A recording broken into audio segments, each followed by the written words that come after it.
Welcome. In this tutorial, we'll explore how to create callouts for rooms using the Create Room Callout command in BIMLOGIQ Copilot. Let's begin with the By Choice option. Here, you can choose specific rooms from a list to generate callouts. No need to click them directly in the view. You can also define a margin value to control how much space the callout includes around the room. To keep callouts organized, add a prefix to the callout names.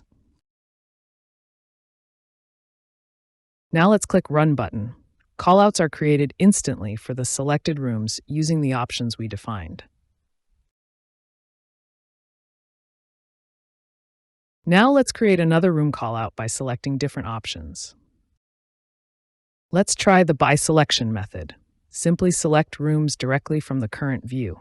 BIMLOGIQ will generate callouts for only these rooms. Since we already know the process, let's speed things up.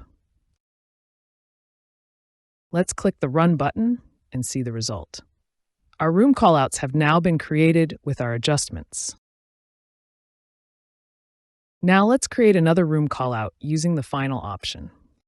If you want to include all rooms in the active view, just enable the All Rooms option.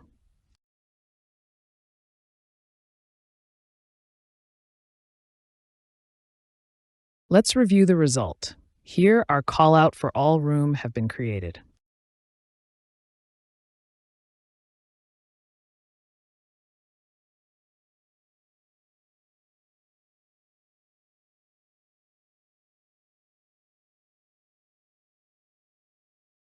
Thank you for watching and happy designing with BIMLOGIQ.